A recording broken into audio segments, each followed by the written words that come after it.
অবস্থা সবার? কেমন আছো? আমরা চেঞ্জিং সেন্টেন্সের অ্যাফার্মেটিভ থেকে নেগেটিভ যেই নিয়মগুলা পরীক্ষায় সব থেকে বেশি আসে সেই নিয়মগুলো নিয়ে আলোচনা করব। তো চলো, প্রথমত পরীক্ষায় অ্যাফার্মেটিভ থেকে নেগেটিভের সব থেকে বেশি আসে হচ্ছে অক্সিলারি ভার্ব অথবা মেইন ভার্বকে ট্রান্সফার করা। কীরকম? লাইক আগে এক্সাম্পলটা দেখি, আমরা একটা স্ট্রাকচারটা দেখি। Subject plus auxiliary verb plus not plus ভার্বের বেস ফর্ম যদি থাকে, যদি মেইন ভার্ব থাকে তাহলে মেইন ভার্ব, আর যদি অক্সিলারি ভার্ব থাকে তাহলে তো অক্সিলারি ভার্ব থাকবে, অথবা ডু, ডিড অথবা ডাস। ঠিক আছে, এরপরে যে নাউন অথবা যে অ্যাডজেক্টিভ থাকবে তার বিপরীত শব্দ বসাবো, অর্থাৎ তার অ্যান্টোনিম বসাবো, এরপর বাকি যা আছে সব লিখে দিব। এই নিয়মটা পরীক্ষায় সব থেকে বেশি আসে। কথা কি বুঝতে পারছি? সব থেকে বেশি আসে। যেমন মনে করেন আমি বললাম it is constructive, it is constructive. ঠিক আছে, তাহলে কি লিখতে পারি? It is not destructive. অথবা সাপোজ এরকম আসলো, হি ইজ আ বয়, তো আমি কি লিখতে পারি? He is not a girl. কথা বুঝতে পারছেন? এই জিনিসগুলো হচ্ছে একদম বেসিক এবং সব থেকে পরীক্ষায় এইটাই বেশি আসে, এই টাইপের নিয়মগুলা। তারপরে পরীক্ষায় কি আসে? মাস্টের নিয়ম, হ্যাড টু নিয়ম, এরপর হচ্ছে অ্যান্ডের নিয়ম অথবা বোথ ডট ডট যে অ্যান্ড আছে সেটা। আমরা অ্যাজ ইউজুয়ালভাবে কি দেখি যে মাস্ট থাকলে কি বসে আমরা? ক্যান, নট, বাট, অথবা বসাই কি? ক্যান নট হেল্প, এরপর যদি ভার্ব থাকে তাহলে আইএনজি বসাই দিই, আর এখানে বসাই ভার্বের বেস ফর্ম।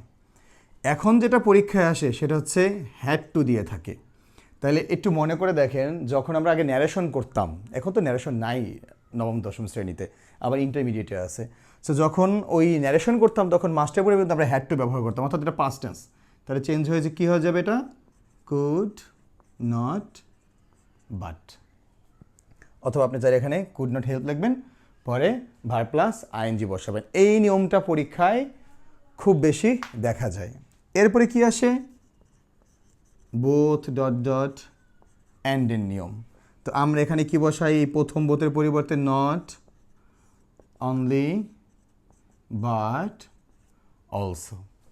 এখন এইটা হচ্ছে আগের চিরচারিত নিয়ম। ঠিক আছে, এখন কি হয়? এখন পরীক্ষায় আসে অ্যান্ড দিয়ে দুইটা নাউন যুক্ত থাকে অথবা দুইটা অ্যাডজেক্টিভ যুক্ত থাকে। ঠিক আছে, তাহলে এই ক্ষেত্রে আমরা কি করি? প্রথম নাউনের আগে আমরা বসাই নট অনলি, এবং দ্বিতীয় নাউনের আগে আমরা বসাই বাট অলসো। কথা বুঝতে পারছি? এই নিয়মটা এখন পরীক্ষায় সব থেকে বেশি আসে। যদি আমরা একটু উদাহরণ দেখি এই দুইটা নিয়মেরই, সো কি বলা যায়? আমি বললাম suppose they had to do it, তাহলে কি হতে পারে? They could not but do it. এরপরে প্রশ্ন কি হতে পারে? আমি বললাম the weather is dry and cold. So এটার উত্তর কি হবে তাহলে? দ্য ওয়েদার ইজ, বলছিলাম প্রথম যে অ্যান্ডের আগে প্রথম যে ওয়ার্ডটা থাকবে বা নাউন বা অ্যাডজেক্টিভ থাকবে, তারপরে আমরা কি বসাবো? নট অনলি, তারপর পরের শব্দটা ড্রাই এবং অ্যান্ডের জায়গায় বসবে বাট অলসো, তার পরের যে ওয়ার্ডটা থাকবে সেটা বসাই দেব। খুব বেশি আসে এই যে নিয়মগুলো দেখলাম, খুব বেশি পরিমাণে আসে। তারপরে এখন নতুন করে যুক্ত হয়েছে ডিগ্রি। এই যে আমরা কিন্তু আগে পরীক্ষায় সরাসরি ডিগ্রি আসতো, সরাসরি, এখন কিন্তু পরীক্ষায় সরাসরি ডিগ্রি উঠায় দিছে। এইটাকে আমরা যে আগে যে পজিটিভ করতাম, তো দেখবেন পজিটিভ ডিগ্রিতে কিন্তু আপনারা নো আদার অথবা হচ্ছে ভেরি ফিউ ব্যবহার করেন, সো ওইটা কিন্তু আলটিমেটলি নেগেটিভ সেন্টেন্স হয়ে যায়। যদি আমরা সিলেট বোর্ড 2026-এর একটা প্রশ্ন সলভ করি, যেমন telling lies is the greatest of all sins, এটাকে নেগেটিভ করতে বলছে। এইটা হচ্ছে সিলেট বোর্ড 2026-এর একটা প্রশ্ন, এটাকে নেগেটিভ করতে বলছে। তাহলে দা প্লাস ডিগ্রি সুপারলেটিভ আছে, তাহলে আমরা প্রথমে কি বসাবো? No other. এই অফলের কোনো কাজ নাই, no other, no other singular, তো no other sin is as, greatest আছে, ডিগ্রি পজিটিভ বসবে, গ্রেট অ্যাস টেলিং লাইস।